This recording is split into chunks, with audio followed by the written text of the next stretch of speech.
Assalomu alaykum o'rtoqlar, Retro Uz Bro kanaliga xush kelibsiz. Albatta obuna bo'ling va sizga qiziq bo'ladi. Toshkentning kuchli jala qamrab oldi. Poytaxtning ayrim ko'chalarida haqiqiy suv toshqinlari yuzaga kelmoqda. Bolalar mana yomonni botib o'tgan quruvchilar mashinani. Bu skver bolalar, Toshkentni kontra. Sizlarmi, yurganmiz.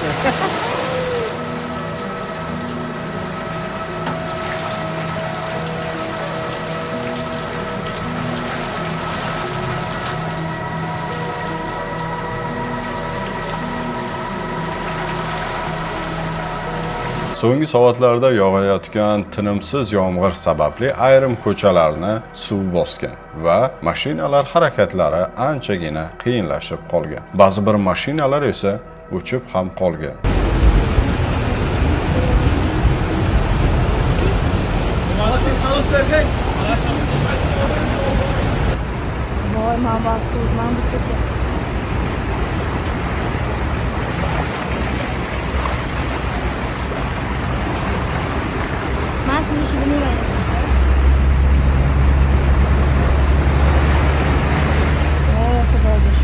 Ijtimoiy tarmoqlarda tarqalgan videolarda yo'llar daryoga aylangani, ijtimoiy tarmoq foydalanuvchilari hazil tariqasida O'zbekiston, ya'ni Toshkent, Venetsiyaga aylanmoqda deya izohlar ham qoldirishmoqda. Hurmatli do'stlar, nima bo'lgan taqdirda ham yomg'ir baribir yaxshida. Barcha videolar Retro Uz Bro kanalida. Do'stlar, obuna bo'ling. Tez kunda bizda retrolar kolleksiyasi boshlanadi. Butun dunyo bo'ylab. Sog' bo'ling, salomat bo'ling.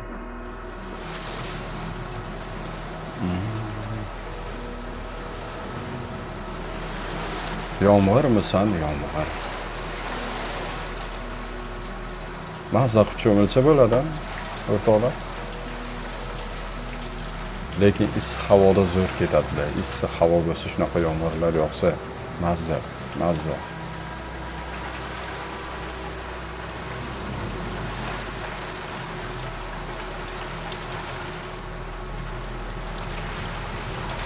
Yana yomg'irning foydali taraflari ham bor, bilasizmi? Suv zaxiralari to'ladi, to'yinadi. Daryo, ko'l va suv omborlari yomg'ir hisobiga to'ladi, qaysidir ma'noda. Yer osti suvlari ham tiklanadi, anchagina tiklanadi. Issiqni ham pasaytiradi, o'rtoqlar. Ayniqsa yoz kunlari yomg'irdan keyingi salqin havo odamga yengillik beradi. Shunaqa yoqadi, o'rtoqlar, shunaqa mazza. Yomg'ir tabiatda qaysidir ma'noda jonlantiradi. Yomg'irdan keyin bilasizmi, atrof yashnab ketadi, ko'k hid chiqadi, zo'r bo'ladi. Takoy yoqadi menga, lekin tabiat yanada chiroyli bo'ladi va tetik ko'rinadi. Ruhiyatga ham foydali, o'rtoqlar. Ko'pchilik yomg'ir shovqini insonni tinchlantirishi va stressni kamaytirishini aytadi.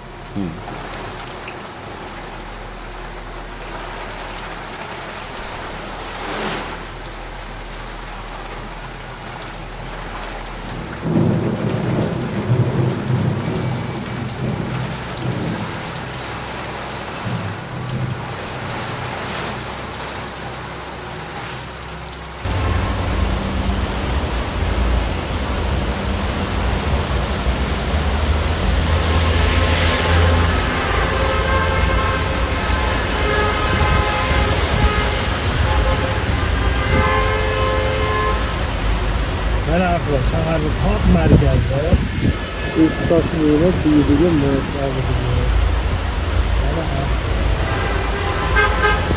60 santimetr bor.